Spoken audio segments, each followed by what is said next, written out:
बिस्मिल्लाहिर्रहमानिर्रहीम अल्लाहुम्मा सल्लि अला आलि मुहम्मद सल्लल्लाहु तआला अलैहि वसल्लम भली काटू स्ट्रेट फॉरवर्ड तलहा जतो यकीनन अज सजे पाकिस्तान जी हिकिड़ी परेशानी आहे अमन अमान जी सूरत-हाल वधंदड़ दहशतगर्दी ऐं हालिया लहर जेका आई आहे इलाही परेशान कुन आहे हर पाकिस्तानी लाइ। ऐं अॼु जेको इजलास थियो आहे यकीनन तमामु इम्पोर्टेंट मीटिंग थी आहे। ऐवान में ब्रीफिंग ॾिनी वई आहे अस्करी हुकाम जी तरफ़ां असांजी सियासी क़यादत के। डिस्कशन करने के लिए मेरे साथ मौजूद हैं पाकिस्तान पीपल्स पार्टी के सीनियर रहनुमा कादर खान मंदोखेल साहब का माहिर कानून भी है। मंदोखेल साहब thank you so very much sir आपकी कीमती वक्त के लिए, जज़ाकल्लाह खैर। मंदोखेल साहब वैसे आपका ओपिनियन क्या है इस बारे में सर कि मेरी नज़र में जिस तरह आज हम देख रहे हैं कि हमारे अस्करी हुकाम ने ब्रीफिंग दी है सियासी क़यादत को मुल्क की ऐवान के अंदर, और ये एक बंद कमरे में किया गया, किसी और को खबर ना हुई। डोंट यू थिंक सर ये इंफॉर्मेशन पब्लिक होनी चाहिए थी, या आपकी नज़र में इस इंफॉर्मेशन के अंदर कुछ ऐसी बातें हैं जो इस वक्त पब्लिक नहीं हो सकती थी इसलिए बंद कमरे में की गई? जी बिल्कुल, आपका आखिरी जुमला दुरुस्त है। क्योंकि सिक्योरिटी के मामलात होते हैं तो इस हवाले से वीडियो भी दिखाया जाता है स्लाइड वगैरह के जरिए, तो यकीनन उससे कोई और फायदा उठा सकता है और जो नेगेटिव माइंड के लोग हैं वो उसके ऊपर तनकीद कर सकते हैं। तो ये हमेशा की तरह होता है, ये कोई पहली मर्तबा नहीं है। लेकिन एक बात अफसोसनाक खबर ये है कि आज भी पीटीआई इसमें शामिल नहीं हुई है। माजी में जहाँ इमरान खान साहब की हुकूमत थी उस वक्त भी इमरान खान साहब शामिल नहीं हुए, इस वजह से कि वहाँ पे उन्होंने नवाज शरीफ साहब को या बिलावल साहब को नहीं देखना था या जरदारी साहब को। तो इस अहम मौके पे भी ये लोग कल रात तक उन्होंने लिस्ट दी थी 14 लोगों की, और रात गए तक फिर उन्होंने इनकार कर दिया क्योंकि सुबह 11 बजे ये इजलास शुरू होना था, और एक बहाना बना लिया हमारे खान से मुलाकात कराओ। खान से मुलाकात तो रोज होती है उनकी, इस मौके पे और रात देर तक इसका फैसला करना, तो मैं समझ रहा हूँ कि ये किसी तरह से जो है ना मुल्क वतन होने की निशानदेही नहीं है। सर ये जो दहशतगर्दी की लहर है यकीनन इसके अंदर हमें अपनी अफगान पॉलिसी को रिविजिट करना चाहिए। गंडापुर साहब का ये कहना कि अफगान शहरियों को जिस तरीके से बेदखल किया वो गलत किया, उनको भी शहरियत पाकिस्तान की मिलनी चाहिए थी, एनआईसी कार्ड उनको मिलने चाहिए थे जब उनकी 3-3 नस्लों के बच्चे यहाँ पैदा हो गए हैं। आपकी नज़र में सर ये जो दहशतगर्दी की लहर है, क्या हमारी मुल्क की इस वक्त अस्करी और सियासी क़यादत इससे निमटने के लिए पूरी तरह तैयार है? काबिलियत अहलियत मौजूद है, नीयत मौजूद है, या फिर नहीं ये दहशतगर्दी इसी तरह चलती रहेगी? मंदोखेल साहब देखिए, यकीनन अफवाज पाकिस्तान दुनिया की बेहतरीन फौज है और हमारी इंटेलिजेंस दुनिया की बेहतरीन इंटेलिजेंस अदारा है, लेकिन हमारी अपनी सफ़ों में अगर गद्दार मौजूद हो, हमारे अपनी सफ़ों में जो है ना मुल्क दुश्मन मौजूद हो, तो यकीनन उसमें फिर रुकावटें आ सकती है। गंडापुर साहब जो बातें कर रहा है, मेरे ख्याल में जो है ना ये तो आपके नादरा, आपकी वजारत दाखिला और आपके डिप्टी कमिश्नर तो बहुत सारे लोगों को कार्ड पाकिस्तान बना के दे चुका है, उसको क्या करेंगे आप? आपके नादरा की मीटिंग मैंने चेयर की थी स्पेशल कमेटी के, उस वक्त नादरा का डीजी मौजूद था, तो मैंने कहा इस वक्त जो लोगों के खाते में यानी मेरे आपके घराने में किसी भी गैर मुल्की को शामिल करने का 1 लाख रुपए रेट चल रहा है। तो उस वक्त डीजी बलोचिस्तान थे मीर आलम खान साहब, नूर आलम खान साहब के भाई, उन्होंने कहा मंदोखेल साहब कहाँ बैठे हुए, 7-8 लाख रुपए रेट चल रहा है। और इसी तरह उन्होंने हर खानदान में घुस के उन्होंने शनाख्ती कार्ड बना लिए, तो और बहुत सारी चीज लोगों को हमने रिपोर्ट भी की है, बड़े की पोस्ट पर बैठे हुए, यहाँ जज तक बैठे हुए गैर मुल्की, यहाँ बहुत सारे लोग, मैं नाम नहीं लूंगा या ओहदे नहीं लूंगा, समझे ना, क्योंकि उसमें बुरा लगेगा बहुत सारी अपनी पढ़ाई की। तो मैं ये समझ रहा हूँ कि ये सारी चीजें तो आपके सफ़ों में घुस चुके हैं, उसको जो ना निकालना और उनको अपनी जड़ों से निकालना इंतहाई मुश्किल काम है। अब ये देखा जाता है मंदोखेल साहब के जब पीटीआई की पकड़ धकड़ होती है और पीटीआई के अहम लोग जिनको पकड़ना चाहती हैं इदारे वो नहीं मिलते हैं, तो उनके घर वालों को भी उठा लिया जाता है। अब अगर बात करूं मैं दहशतगर्द तंजीमों की मंदोखेल साहब, तो बलोच लिबरेशन आर्मी के जो फाउंडिंग मेंबर हैं हरब यार मरी, उनके भाई गजैन मरी PMLN की टिकट पे MPA बन गए, वजीर बन गए। उनके भतीजे हरबियार के शाहजैन मरी कराची में आपने देखा किस तरीके से उन्होंने बदमाशी की, पुलिस हरकत में आई पर सिर्फ उनके गार्ड्स को ही पकड़ सकी, वो बलूचिस्तान चले गए, फिर उन्हें कोई पकड़ नहीं सकता था। अब डोंट यू थिंक कि जब तक हम ऐसे दहशत गर्दों से जुड़े हुए लोगों को पार्लियामेंट में ऐवान में लाकर बिठा के वजीर बनाते रहेंगे तो ये दहशत गर्दों की सरपरस्ती कहलाएगी। और दूसरा, बलूचिस्तान की आवाज़ भी है कि जब तक फ्री एंड फेयर इलेक्शन नहीं होंगे तब तक दहशत गर्दी ख़त्म नहीं होगी। और आप भी क्योंकि 9 फरवरी के इलेक्शंस के का शिकार रहे हैं, तो मैं चाहूँगा इसके ऊपर भी आप थोड़ी सी बात करें मंदोखेल साहब। देखिए, कानून तो ये कानून के तालिब इल्म सबसे मैं ये मुनासिब नहीं समझता हूँ और गैर कानूनी समझता हूँ कि जुर्म एक भाई कर ले और आप दूसरे के या उनके वालिदैन को गिरफ्तार करिए। पाकिस्तान क्या दुनिया के किसी कानून में मौजूद नहीं है। करेक्ट। हाँ, अलबत्ता आपकी ये बात दुरुस्त है कि जुर्म से जुड़े हुए लोग, चाहे वो भाई हो, बाप हो, रिश्तेदार हो, दोस्त हो, कोई भी हो, उसको ग्रिप में लाना चाहिए। जहां तक आपने असेंबली की उसकी बात की है, तो मैं आपको बता दूं कि यहाँ बड़ी की पोस्ट पे गैर मुल्की बैठे हुए हैं। यहाँ आपका इस्लामाबाद हाई कोर्ट में जो जज बैठा हुआ है वो अमेरिका का हल्फ याफ्ता बैठा हुआ है। मैं तो बार बार कहता हूँ, तो आप क्या करेंगे? और फिर जो नादरा की दुनिया भर में जो दहशतगर्दी हुई है, वहां पे ये मुझे हाई लेवल पे किसी ऑफिसर ने बताया था कि उनके पास से जो शनाख्ती कार्ड निकले थे वो पाकिस्तान के थे।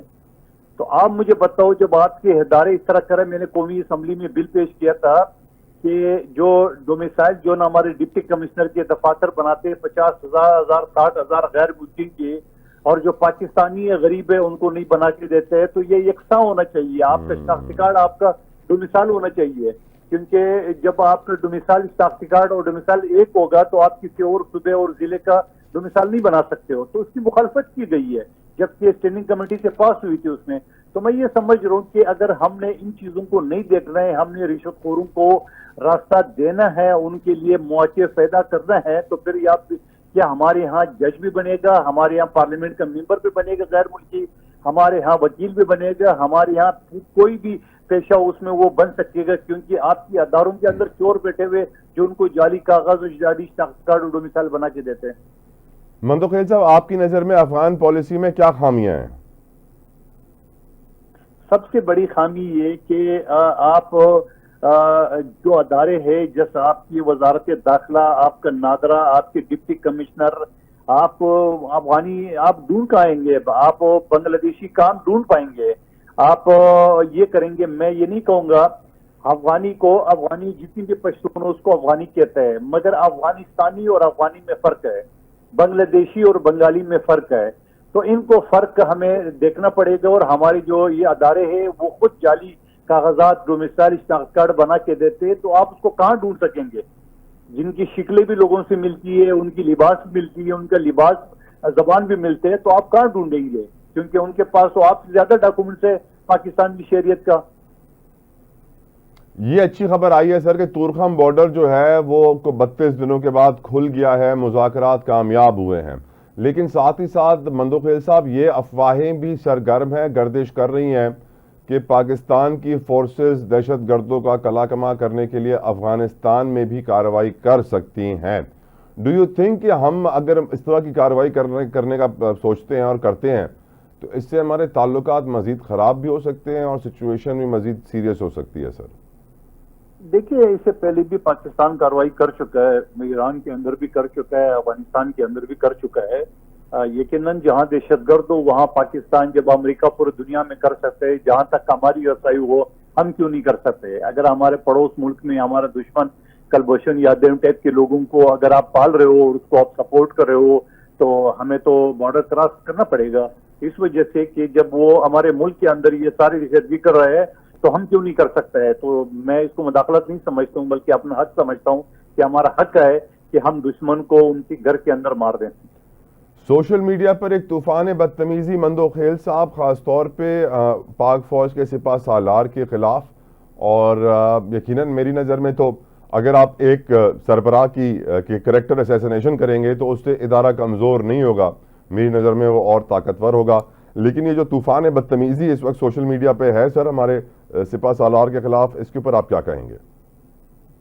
देखिए, आप इसका सबसे बढ़ के बात ये करो कि हमारे यहाँ कानून मौजूद है, आपकी का ऑर्डिनेंस मौजूद है, इससे पहले साइबर क्राइम एक्ट 2016 मौजूद है, तो कवानीन तो मौजूद है। लेकिन आपके अपने सफ़ों में जब गद्दार मौजूद हो, आपके अपने सफ़ों में जब मुल्क दुश्मन मौजूद हो, ठीक है, मैं वकास अकरम साहब को गद्दार नहीं कहूंगा, मुहिब वतन का लेबल या छीनने का मैं नहीं करूंगा, लेकिन आप देख रहे हैं जो शख्स अदारों के खिलाफ सोशल मीडिया में पाकिस्तान की रियासत के खिलाफ जो ना वो जो सोशल एक्टिविटीज कर रहा था, उसको कल जो ना वो पीटीआई के सेक्रेटरी इत्तलात वकास अकरम साहब बाकायदा डिफेंड कर रहे थे कि हमारे लोग हैं, उनके साथ नाजायज हो रहा है। तो आप मुझे बता दो कि आप कहां पकड़ेंगे दहशत गर्दों को, दुश्मनों को, कि आपकी टॉप की पार्टी के सबसे बड़े तर्जमान का बयान उसकी हिमायत में आता है। तो आप मुझे बताओ, जो थोड़ी देर पहले आरबीआर मरीका और इनकी बायू मरीन की बात कर रहे थे, वो तो मुलवस हो या न हो, ये तो डायरेक्ट सपोर्ट कर रहा है इसको। बहुत शुक्रिया कादिर खान मंदोखेल साहब सर, आपके कीमती वक्त के लिए। व्यूअर्स इतने हिकिड़ी ब्रेक था वठूं, ब्रेक खां आपस अची करे डिस्कशन अॻिते वधाईंदासीं। Don't go anywhere, will be right back.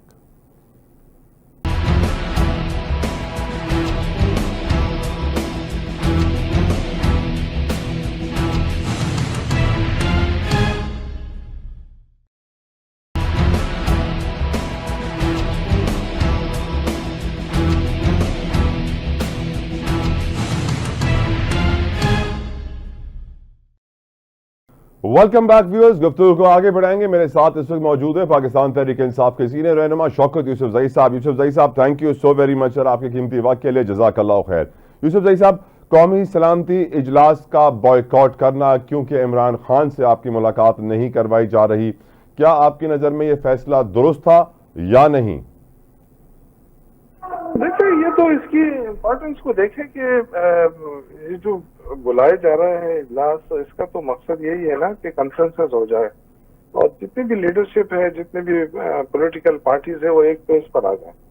अब आपको पता है कि जो चीजें हुई है इस मुल्क के अंदर और जिस तरह पीटीआई को दीवार के साथ लगाया गया है, अब जाहिर है उस कॉन्फिडेंस डेवलप करने की जरूरत है। फिर ये कि पार्टी डेफिनेटली कोई गाइडलाइन तो लेगी ना अपने लीडर से, कहने बगैर लीडर के मतलब चली जाए उधर बैठ के क्या करेगी। तो अगर ये मुल्क में ये इंतशार नहीं चाहते हैं हुकूमत और ये चाहते हैं कि कंसेंसस हो, तो इसमें बात क्या है कि अगर उनको छोड़ दिया जाए और मुलाकात हो जाए उनकी जेल में, तो क्या मतलब ये है? इससे मतलब है कि गवर्नमेंट संजीदा नहीं है। बड़ा क्लियर मैसेज है तो। लेकिन सर, डोंट यू थिंक कि अगर आपकी मुलाकात इमरान खान से नहीं हो पा रही, लेकिन आपकी मुलाकात उस इदारे से हो सकती थी जो इमरान खान को निकालने का बाइस बन सकता था? क्योंकि आप जानते हैं पीटीआई और एस्टेब्लिशमेंट के दरमियान जो कशीदगी है, उसी की वजह से सारी मुश्किलात खड़ी हैं। तो अगर आप इस इजलास में जाते कौमी सलामती के, तो आपकी एस्टेब्लिशमेंट के सरबराहों से मुलाकात होती और आप उनसे मुलाकात करके शायद कोई स्पेस, पॉलिटिकल स्पेस पीटीआई के लिए क्रिएट कर पाते, इमरान खान के लिए क्रिएट कर पाते। नहीं, वो आपकी बात दुरुस्त है। ये देखिए, हर उसका पहलू है ना। अब आप ले रहे हैं डिसीजन ले रहे हैं ना, तो मैं देखिए, मेरे तो आपको पता है मेरी जाती राय में तो मैंने कहा था कि जी शिरकत करनी चाहिए हर सूरत में। लेकिन उनका ये कहना है कि हमने उधर जाके डिसीजन क्या करना है, वो जब तक लीडर से मुलाकात नहीं होगी, जब तक उस लीडर से गाइडलाइन नहीं होगी, तो आगे हम करेंगे क्या? तो चलो, उनकी बात भी दुरुस्त है, लेकिन हुकूमत को क्या मुश्किलात है? अगर सपोज हुकूमत चाहती है कि मुल्क में अमन हो, ये जो पॉलिटिकल स्टेबिलिटी लाने के लिए जो सियासी इंतकाम है या ये चीजें तो अब नहीं होनी चाहिए मेरे ख्याल से। अब तो हुकूमत का रवैया चेंज होना चाहिए। मुल्क जिस जगह पे जा रहा है, जिस तरह दहशतगर्दी में इजाफा हो रहा है और मुल्क के हालात ठीक नहीं है, हम तो तशवीश है हमें बहुत ज्यादा इसमें, और दिल दुख रहा है कि इस मुल्क का क्या हासिल हो रहा है। तो मेरे ख्याल से इस हुकूमत को अपना रवैये में तब्दीली लाने अगर ले आती तो बेहतर होता है इससे मुल्क के लिए। आपको अब भी लगता है कि हुकूमत के रवैये में तब्दीली से अमन और अमान की सूरत हाल बेहतर हो जाएगी? सर देखिए, कोशिश तो होती है ना। अब जाहिर है दहशतगर्दी खत्म करने के लिए तो बहुत सारे इकदाम उठाने पड़ते हैं, लेकिन उनमें एक तो ये है ना कि स्टेबिलिटी हो। अगर कौम खड़ी हो तो फिर तो बहुत सारे इश्यूज हल हो जाते हैं ना। एक पेज पर होती है कौम। तो मैं समझता हूँ कि इस वक्त पॉलिटिकल पार्टीज भी तो एक पेज पर नहीं है ना, तो क्यों हुकूमत ऐसा करना चाहती है? आपकी नज़र में सर पाकिस्तान के जो अफगान पॉलिसी है उसमें क्या तब्दीलियां होनी चाहिए, किस तरह उसको बेहतर करना चाहिए? गंडापुर साहब के ऊपर तो बड़ी तनकीद हो रही है कि उनको ये नहीं कहना चाहिए था कि अफगानियों को पाकिस्तानी शहरियत देनी चाहिए थी। इवन दो यूसुफ जई साहब के पाकिस्तानी अमेरिका में जाके बच्चा पैदा करके पासपोर्ट मांग सकते हैं, लेकिन ये अफगानी पाकिस्तान में आके 30, 40, 50 साल यहाँ गुजार के 3-4 नस्लों के बच्चे यहाँ पैदा करके भी शहरियत नहीं मांग सकते। आपकी नज़र में अफगान पॉलिसी का बेहतर हल क्या है? How should we go forward about it sir?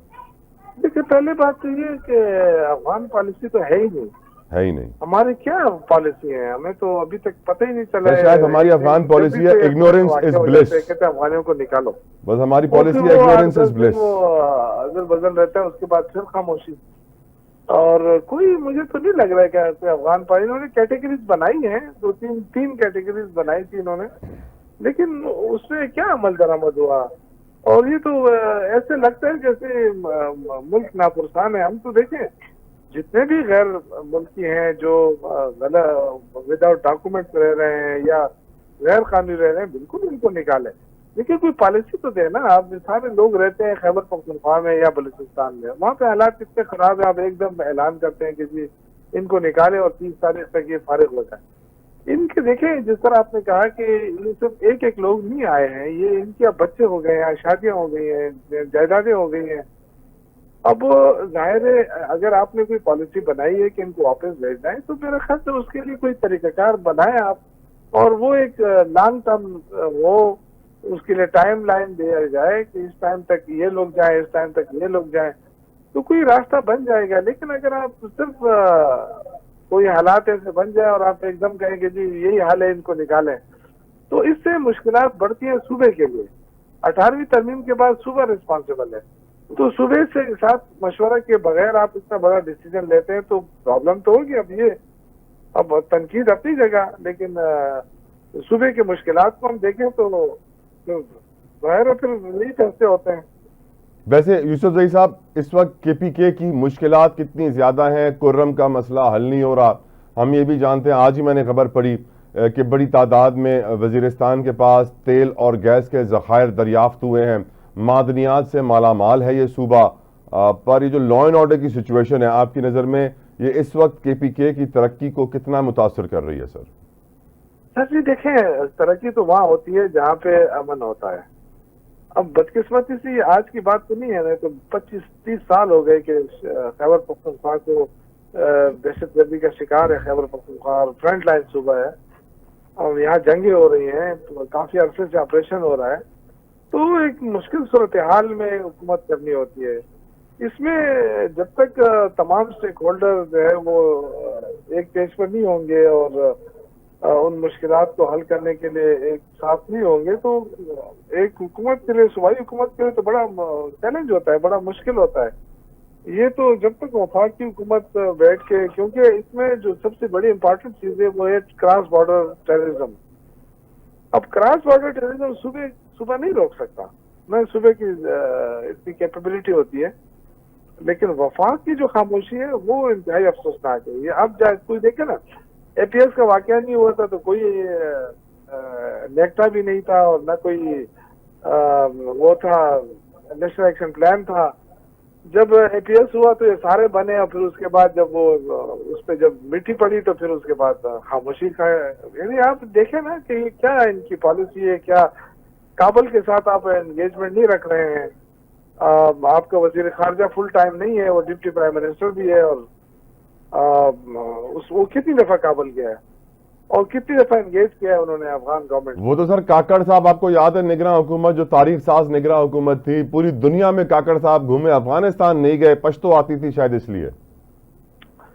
मैं ये कहना चाहता हूँ सर जी कि ये हमारी बड़ी बदकिस्मती है कि अफगानिस्तान हमारे साथ जुड़ा हुआ है, हम उससे जान नहीं छुड़ा सकते हैं, हम दुश्मनी भी कर लेना तब भी हम। लेकिन यूसुफ जई साहब, अफगानिस्तान तो ईरान के साथ भी जुड़ा हुआ है, ताजिकिस्तान तुर्कमानिस्तान के साथ भी जुड़ा हुआ है, वहां पे दहशतगर्दी क्यों नहीं करते हैं, सिर्फ पाकिस्तान में क्यों? तो बस ये तो अब ये इस तरह के क्वेश्चन करोगे तो शायद फिर मुल्क दुश्मनी में आएगा ना। ओके, मैं माफी चाहता हूँ। हम तो डर की वजह से क्वेश्चन कर ही नहीं सकते हैं। आप देख रहे हैं कि लोगों को उठाया जा रहा है, लोगों को धमकाया जा रहा है, चीजें, तो मतलब ये कि आप क्वेश्चन भी नहीं कर सकते, आपका जो शऊर है वो भी आप उसको जिंदा ना रखें इतना। सर केपीके से शौकत साहब जरा आइए बलोचिस्तान की तरफ। अब बलोचिस्तान के अंदर एक खातून है मारंग बलोच साहिबा, जिनको हुकूमत जो है बुराई करती है कि वो फसाद फैला रही हैं, वो मुश्किलात पैदा कर रही हैं, और इंटरनेशनल पावर्स उनको नोबेल पीस प्राइज के लिए नॉमिनेट कर रहे हैं। तो मैं हैरान होता हूं कि दुनिया उनको फ्रीडम फाइटर समझ रही है और हमारी हुकूमत उनको दहशतगर्द का लक़ब दे रही है कि वो दहशत फैला रही हैं। बलूचिस्तान का प्रॉब्लम आपका उसके ऊपर एनालिसिस सर। देखिए, बलूचिस्तान में महरूमी बहुत ज्यादा बढ़ रही है। मैं पिछले दिनों क्वेटा गया, मुझे बड़ी हैरत हुई कि शहर जो है वो ऐसा लग रहा था जैसे खंडरात नहीं होता, जैसे नहीं लग रहा था कि क्वेटा बलूचिस्तान का सूबा का मतलब दारुल खिलाफा है, और वो नहीं है बिल्कुल। वहाँ पे जिंदगी जो है वो मफलूज होती जा रही है।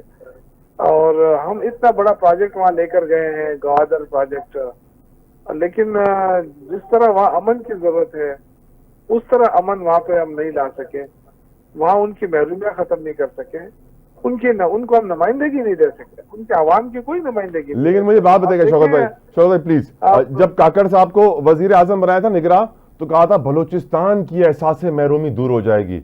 जब काजी फायद ईसा को चीफ जस्टिस बनाया था, बलूचिस्तान की एहसास महरूमी दूर हो जाएगी। ये सारे बलूचिस्तान के लोगों को बड़े बड़े ओहदों पर तो बिठा दिया जाता है ये महरूमी दूर करने के नाम के ऊपर, पर ये महरूमी दूर क्यों नहीं होती है सर? बुख्ती साहब भी पहले होती है कि जी कहिए सर। वो पहले अपनी महरूमी दूर करते हैं, अपनी महरूमी दूर करते हैं, तो वो अपनी महरूमी दूर करते करते वो जो इज्तिमाई महरूमी है उसको छोड़ देते हैं। ये देखें, हमें अगर मुल्क को मुतहद रखना है तो हमें इन चीजों को फोकस करना होगा।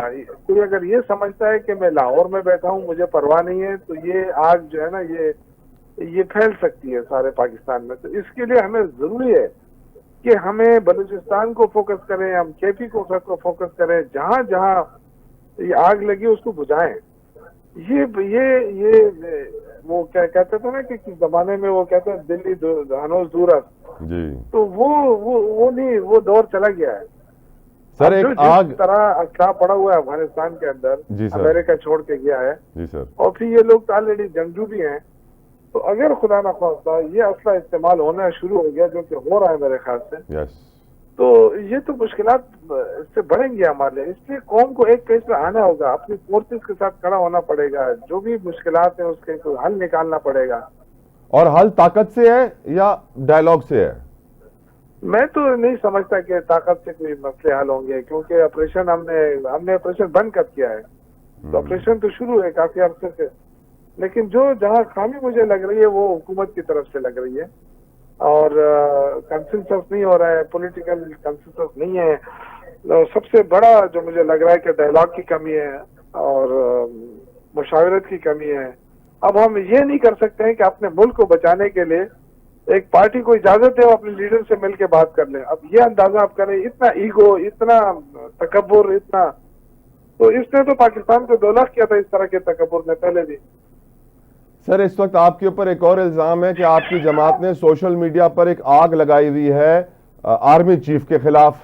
वो कहते हैं कि आप अगर इस तरह की आप प्रॉब्लम्स क्रिएट करेंगे सोशल मीडिया के ऊपर तो आपके लिए भी प्रॉब्लम्स कम नहीं होंगी, बढ़ेंगी। और साथ साथ ये भी कहा गया है कि चीफ की कैरेक्टर असैसिनेशन से, आप जानते हैं उनकी फैमिली मेंबर्स के आजकल पासपोर्ट की कॉपीज चल रही हैं, चीफ की कैरेक्टर असैसिनेशन से पाक फौज कमजोर कभी भी नहीं होगी सर।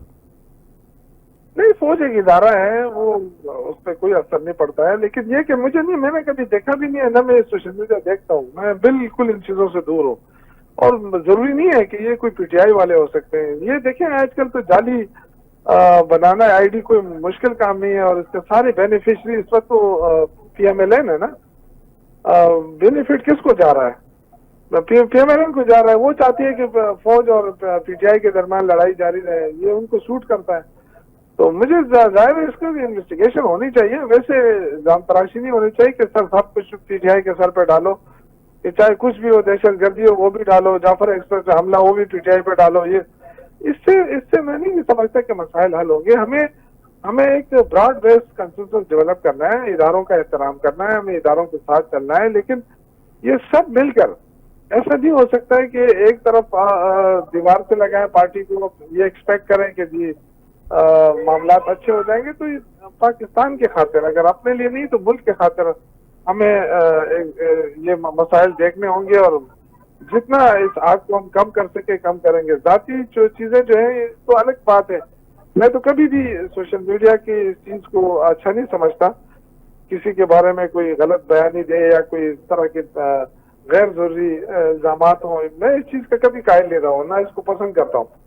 प्रोग्राम के आखिरी हिस्से में इन चीजों को जी सर, भूल कर हमें एक कंसेंसस हो जाए तो सारे मसाइल खुद ब खुद हल हो जाएंगे। जो लोग ये कर रहे हैं वो भी एक्सपोज हो जाएंगे।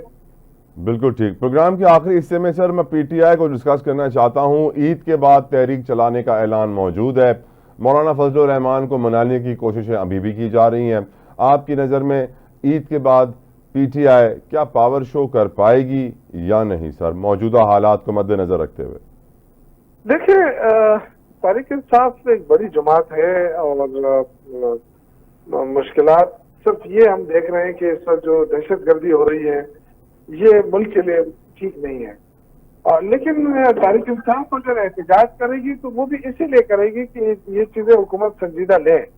अभी तक हुकूमत की तरफ से इन चीजों को संजीदा नहीं लिया जा रहा है, ये बड़ी बदकिस्मती है। मैं अब अगेन कहूंगा, देखिए हमें मुझे कोई गरज ही नहीं है इस चीज से कि शहबाज शरीफ वज़ीर-ए-आज़म हो या ना हो, लेकिन मुझे इस चीज से गरज है कि मेरा मुल्क महफूज रहे, मेरा मुल्क है वो खतरे में ना हो। हालांकि एटमी मुल्क है, माशाल्लाह इतनी मजबूत फौज है पाकिस्तान की, इसके बावजूद भी अगर यहाँ पे हम अमन नहीं कायम कर सकते तो फिर तो वो एक बहुत बड़ा सवालिया निशान बनेगा हमारे लिए। तो यहाँ जहाँ चीजें देखें, सियासी जमातें होती हैं अवाम के लिए और अवाम के मफाद का तहफ़्फ़ुज़ करने के लिए बनती हैं। तो अब ये सारी जमातें मिल बैठ कर देख लें कि हमने पाकिस्तान को कैसे बचाना है, किस तरह करना है, क्या पॉलिसी फ्यूचर में देनी है, क्यों हम डायलॉग से भाग रहे हैं, ये सारी चीजें देखनी पड़ेगी हमें। ये कोई जज्बात और ये चीजें नहीं है, हमें सोच समझ कर, क्योंकि हम अपने हमसायों को उठा के बाहर नहीं फेंक सकते हैं, ना कि दूर ले जा सकते हैं। हमसाये रहेंगे। अब फ्यूचर में इनके साथ कैसा बर्ताव करना है, कैसा करना है, अभी तो ऐसा लग रहा है सर पीटीआई को उठाकर बाहर फेंक दिया जाएगा। पीटीआई नापसंदीदा हो गई है, तहरीक आप लोग शायद नहीं चला पाएंगे लॉ एंड ऑर्डर सिचुएशन को देखते हुए। देखिए, जरूरी नहीं है कि आप तहरीक चलाएं, जरूरी नहीं है कि आप एहतजाज के बहुत सारे तरीके हैं, ठीक, लेकिन मैं अगेन ये कहूंगा कि फर्स्ट प्रायोरिटी मुल्क होना चाहिए। Pakistan comes first, Pakistan come first. और उसके फिर चाहे 2032 तक इमरान खान जेल में रहे, बन रहे हैं अमन के रास्ते में, उनको एक्सपोज करना चाहिए। चाहे फिर 2032 तक इमरान खान जेल में रहे। देखिए, इमरान खान को जेल में रखने का तो वाज़ेह वो है क्योंकि वो नाजायज मुकदमात हैं, 2 मुकदमे खत्म होंगे 2 और लगा देंगे। वो तो देखिए हुकूमत की इंतकामी सियासत है और उसकी वजह से तो मुल्क के हालात खराब हो रहे हैं। अब ये सोचना पड़ेगा ना, गवर्नमेंट को भी सोचना पड़ेगा कि जो पॉलिसी उन्होंने अपनाई है उससे क्या फायदा हुआ है मुल्क को। देखिए ना तो आप महंगाई कम कर सके हैं, ना आप अमन अमान कायम कर सके हैं, ना आप मईशत को तरक्की दे सके, ना आपकी एक्सपोर्ट बढ़ रही है, ना आप मतलब आप कह रहे हैं कि जी तरक्की हो रही है। कौन सी तरक्की है, कहाँ हो रही है तरक्की? चीनी तो आपसे कंट्रोल नहीं हो रही है। बहुत शुक्रिया शौकत यूसुफ ज़ई साहब आपके कीमती वक्त के लिए। खैर अब शौकत साहब जो तव्हां नज़रियो ॿुधियो, शौकत साहब जेका ॻाल्हि कई कि खंड की कीमत असां कंट्रोल करे कोन सघिया आहियूं। थोड़ा ॾींहं अॻु में असांजा वज़ीर ख़ज़ाना वॾे फ़ख़्र साहब ॿुधाइनि पिया कि असां हिन दफ़े खंड स्मगलिंग थियण खां रोके छॾी आहे, हाणे असां एक्सपोर्ट कई आहे पहिरें दफ़े अफ़गानिस्तान। मथे ई हफ़्ते खंड शॉर्ट थी वई, हाणे असां खंड इम्पोर्ट करण लाइ ऑर्डर था कयूं। उहे साॻी हरकतूं कणक में भी थियो, कणक पहिरियों असां एक्सपोर्ट कई, पोइ इम्पोर्ट कई ख़राब क्वालिटी वारी। सोचण जी ज़रूरत आहे कि असांजी हुकूमत, असांजा हुकुमरान, असांजा अरबाब इक़्तिदार जेकी पॉलिसीज़ ठाहिनि था हू कहिड़ा फैक्ट्स, कहिड़ी हक़ीक़त साम्हूं रखी ठाहिनि था। छो जे करे हुननि जी पॉलिसी हक़ीक़त खां इलाही परे आहे। अगरि हक़ीक़त जे क़रीब हुजे हा त असां चऊं हा कि हा ये पाकिस्तान जे फ़ाइदे लाइ पॉलिसी ठहे पई जंहिं ते अमल भी थींदो। पोइ जॾहिं पॉलिसीज़ ई अहिड़ी ठहंदियूं पोइ अमल किथां थींदो। ख़ैर मूंखे इजाज़त ॾियो, तव्हां सां सुभाणे मुलाक़ात थींदी। तेसिताईं पंहिंजो ख़्यालु रखिजो। अल्लाह हाफ़िज़।